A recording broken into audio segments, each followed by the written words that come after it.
Hey, universe and mining family. Grab your shovels and your pickaxes. Welcome to the show. I'm Nemesis, and of course, I'm not your babysitter. Do your own research. But let's dig in. Rural Washington County utility proposes increased electrical costs for crypto miners. This one grinds my gears. They want to pinpoint it onto crypto miners. But they failed to bring up the data collection centers or any other high energy consumption places.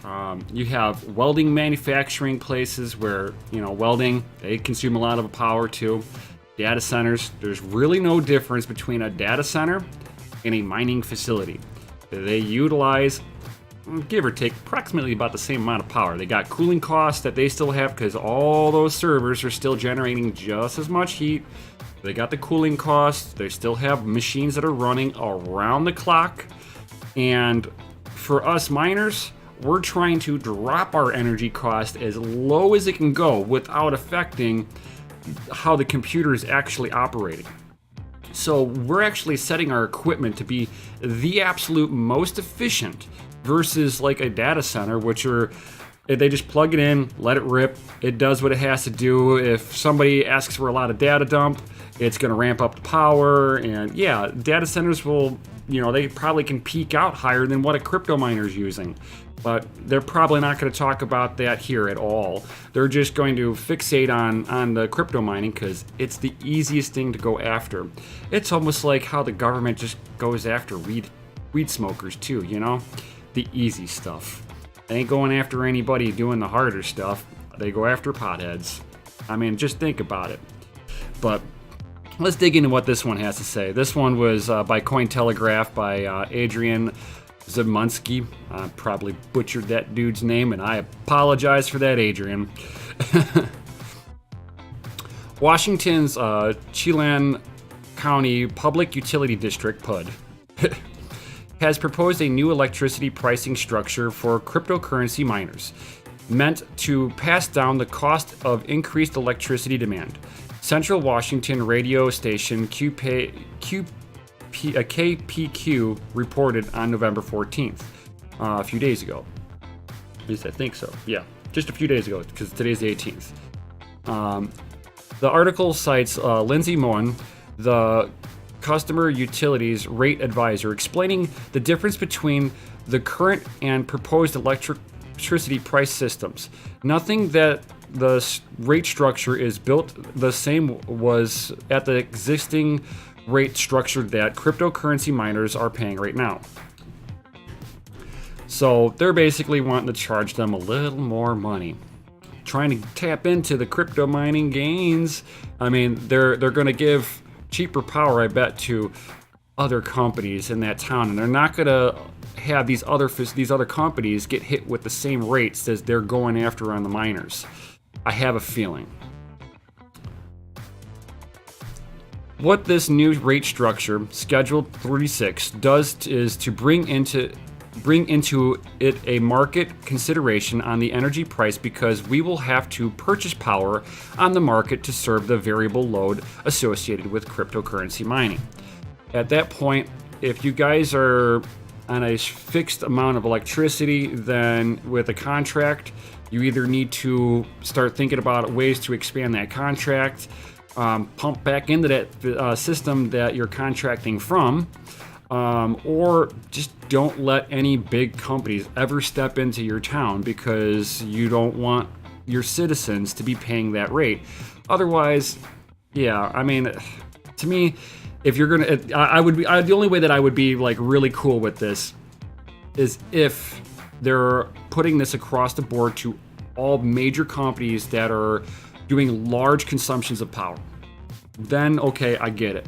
Other than if they're just singling out just the cryptocurrency facilities, that's actually, to me, that's how you hold back industry growth, by attacking one industry just because of their supposed power usage.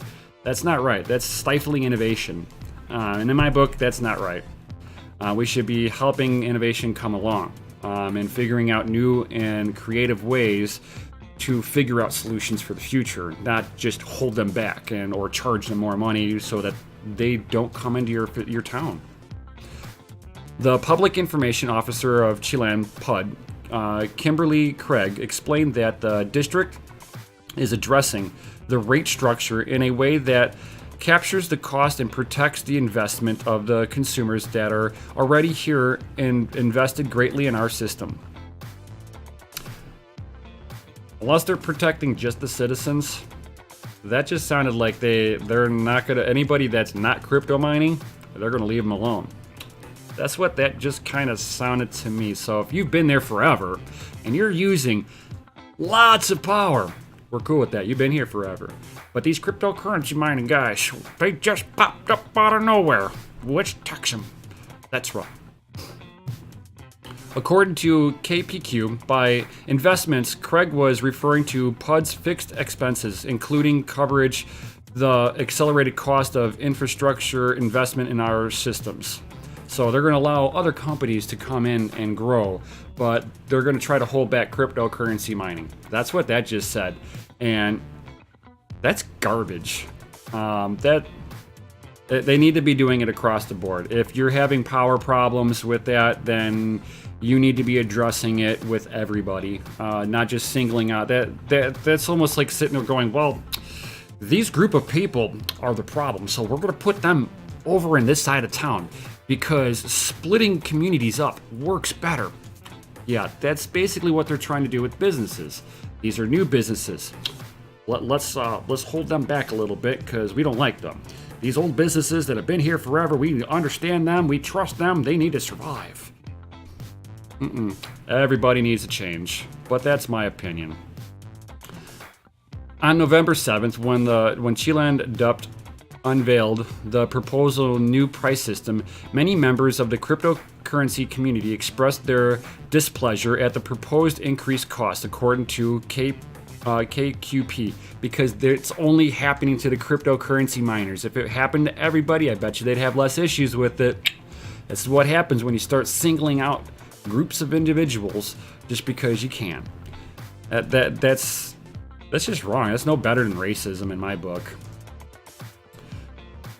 In April, the Chilean PUD reported that it had caught unauthorized cryptocurrency miners and ordered the staff to enforce a moratorium on cryptocurrency mining.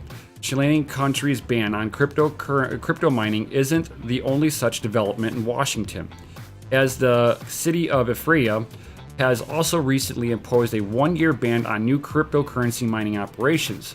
Now they're trying to rope that in. Now the one that they have in Efraia, now I already know about this one.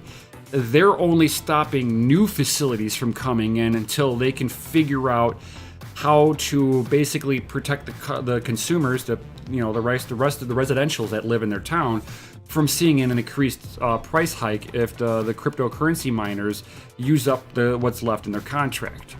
That I understand, that they need to figure out how they're going to grow their infrastructure or how they're going to incorporate what they have there already.